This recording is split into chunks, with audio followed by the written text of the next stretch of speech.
Hi, this is Akshaya Bhadraya. So now we are discussing the topic is fibroids. Fibroids is monoclonal tumors. It is the smooth muscle tumor arise from the myometrium. Most common fibroid is intramurally located. This is in the uterus, that is intramural. In the cavity, submucous we call. Outside the uterus, subserous it is called as. So whorls of smooth muscles always start in intramural area. So it is surrounded by pseudocapsule. Uterus contracts to push the fibroid either submucosal or subserosal. So uterus does not like any foreign body, so it contracts. It is the most common tumor of women. It is also known as leiomyoma.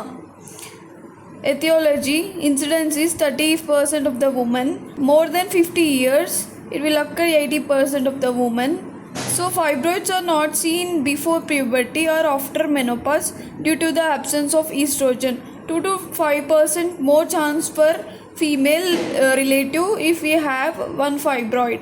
So obese women, red meat eater, nulliparous women, increased estrogen and progesterone. OCP has no effect on size of fibroid, although fibroid is an estrogen and progesterone dependent tumor. Increase in growth factors. These are the growth factors associated with chromosomal abnormalities. 40% cases occurs with this chromosomal abnormalities. These are the causes of fibroids.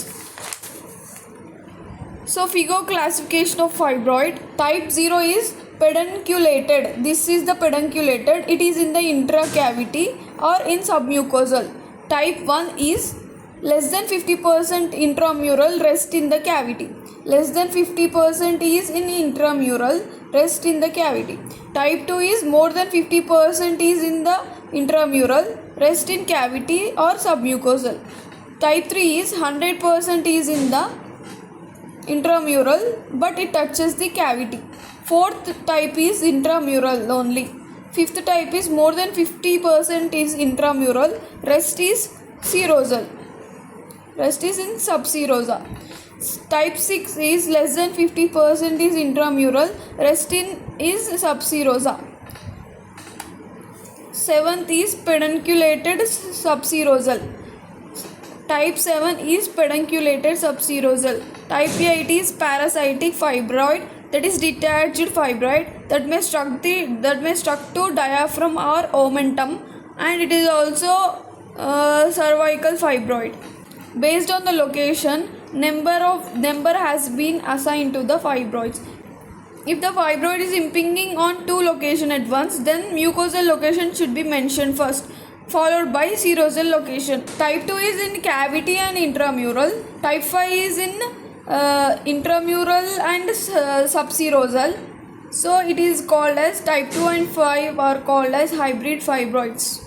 Clinical features. Symptoms are most common symptom is menstrual symptoms, that is menorrhagia. So pain, infertility, bleeding are common symptoms of fibroids. Pain occurs due to contraction, compression and compaction and degeneration. So contraction of uterus, compression of vital organs which leads to hydronephrosis. Pain in the menstrual cycle, dysmenorrhea, that is congestive and spasmodic, torsion, degeneration. Most common degeneration is hyaline degeneration. Calcific degeneration is also known as womb stone.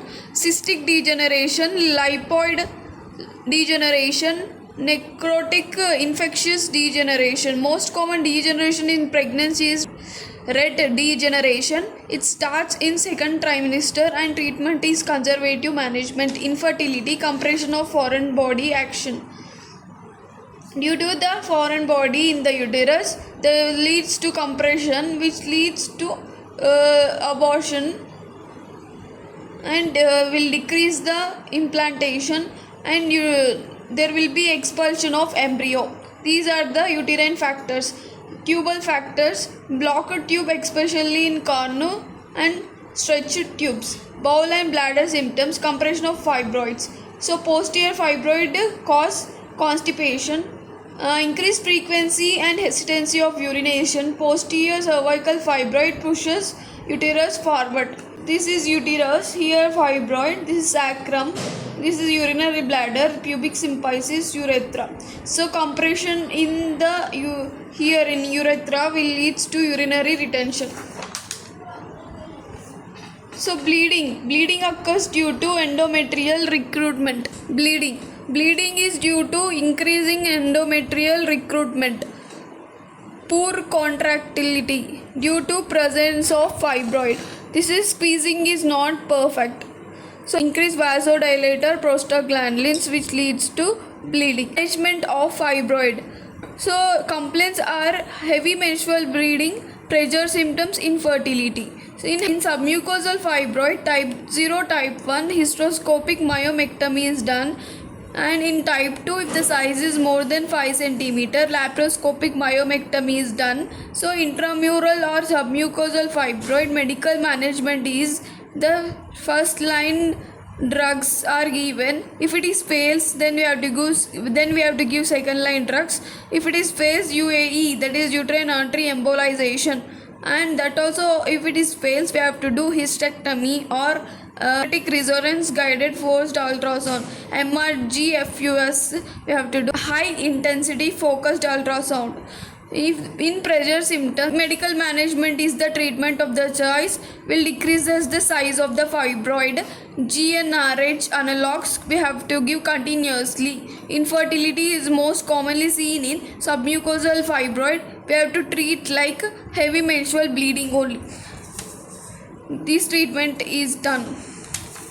So I am elaborating the management of the fibroid. Newer methods are uterine artery embolization. Here it is the uterus, so we have to embolize here.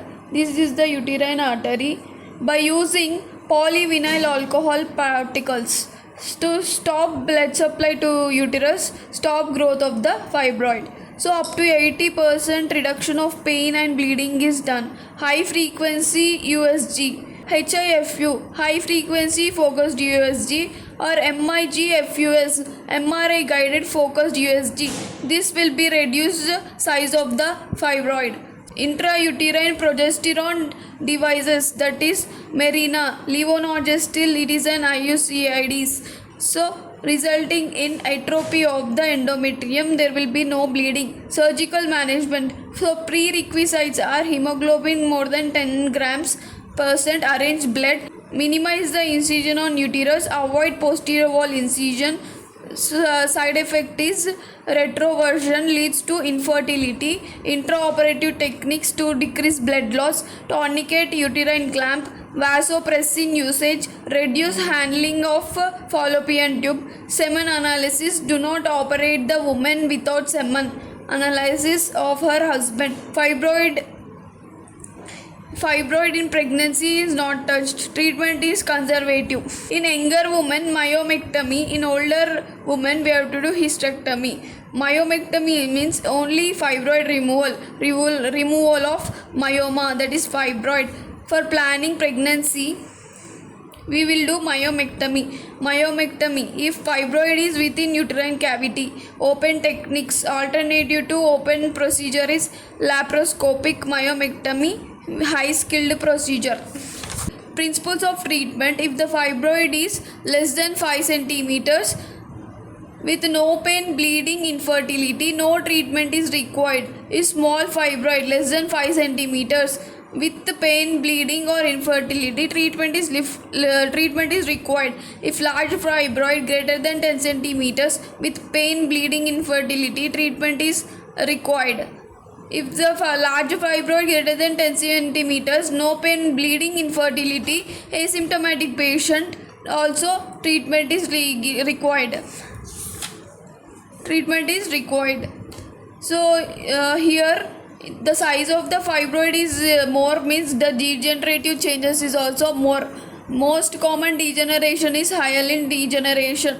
Red degeneration means seen in the pregnancy, starts in second trimester. Mostly conservative treatment is the treatment of their choice. Never operate in the pregnancy. Lipoid degeneration, calcific degeneration, that is womb stone. Sarcomatous degeneration less than 0.5%, rare degeneration.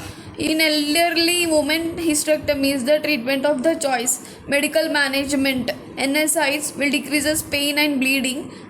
Tranexamic acid will decreases bleeding. GnRH analogs by default form down regulation of pituitary, no FSH, no LH. So stop periods. In GnRH antagonist, here ceterotide, mifepristone, anti-progesterone, it is an anti-growth. So size of the fibroid will be decreases by this. Progesterone, that is IUCDs, that is levonorgestrel, decreases bleeding.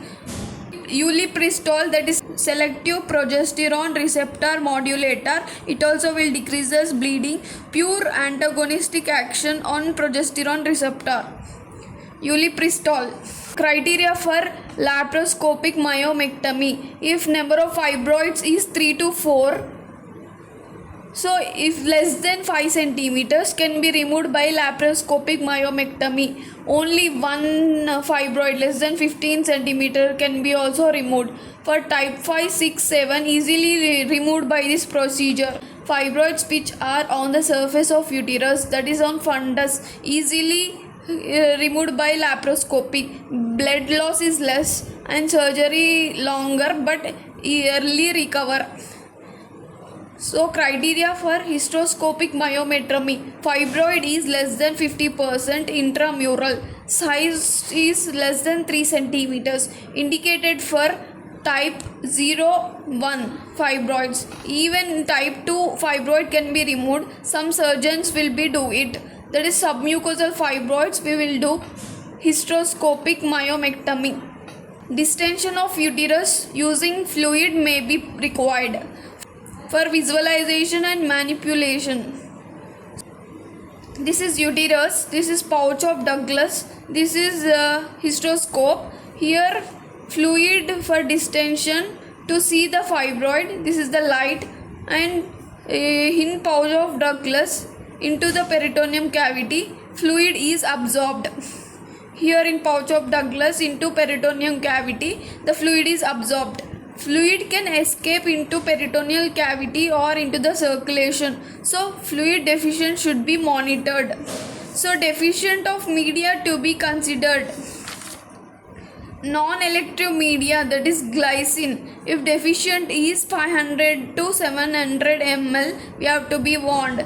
We have to stop surgery if more 1500 ml is lost. 1500 ml is deficient. So electrolyte media 1000 ml is lost, so we have to warn. To 2500 ml we have to stop surgery. Bipolar current is used, not unipolar current. It is an ionic solution can disappear current. Ionic solution can disappear current. Glycine is non-conducting media, can be used with unipolar current. Ionic solution conducts electricity, used with bipolar current. Side effect for fluid overload is pulmonary edema, cerebral edema, cardiac failure, hyperammonemia, hyponatremia, death. Complications and secondary changes for fibroid: hyaline change, cystic degeneration, atrophy, calcaneous degeneration, osseous degeneration, red degeneration, sarcomatous changes, torsion, hemorrhage, infection, ulceration, particularly independent part of submucosal polyp, inversion of polyp, endometrial carcinoma associated with fibromyalgia. Other complications are torsion, inversion uterus, capsular hemorrhage, infection associated with endometrial carcinoma. Most common fibroid to undergo malignancy is submucosal fibroid. Most common fibroid causing infertility or recurrent abortion is submucosal fibroid. Fibroid can undergo calcification which appear as popcorn calcification. These are the important points. These are the complications of fibroid. So histoscopy I wanted to discuss in detail. So this is histoscopy. Histoscopy is best. It is best to visualize, and that is diagnosis and treat pathology also inside uterus. So uterine cavity is a potential cavity, hence to visualize inside a cavity, distension media is used. Basics we have in hysteroscopy, patient should be in lithotomy position. For pain relief, IV sedation and analgesia is given. There are three types of distension medias. One is CO2, only diagnostic purpose. Electrolyte rich media, that is NSRL. Electrolyte deficient media, 1.5% glycerin, 3.3% sorbitol, 5% mannitol. Pressure inside uterus normally 75 to 80 mm of mercury. Maximum is 150 mm of mercury. So distension media, electrolyte rich media can be used with bipolar instrument only, can leads to uterine perforation. So electrolyte deficient media can be used with both bipolar and monopolar instruments, can leads to uterine perforation. This is the common complication of this electrolyte rich media and electrolyte deficient media. So stop procedure when there is fluid deficit of 2.5 liters. Stop procedure of fluid deficient is 1 liter only. Here glycerin, sorbitol, mannitol is, if it is lost 1 liter, we have to stop this procedure. So what is fluid deficient? Fluid deficient is nothing but amount of fluid given minus amount of fluid which comes out. That is fluid deficient. We have to monitor fluid deficient. So water intoxication can occur. It is another complication of electrolyte deficient media. Patient will complaining with nausea, vomiting, headache. Except mannitol, all electrolyte deficient media are hypoosmolar, so hyponatremia can occur, which leads to delirium and confusion. So in fibroid, by viewing hysteroscopy, in fibroid color will be pale, and in polyp beefy red color it will be there. Base will be broad, and in polyp it will be narrow. In fibroid, surface vessels are present. In polyp, there is absent surface vessels are seen. So by this way we can differentiate fibroid and polyp. Thank you.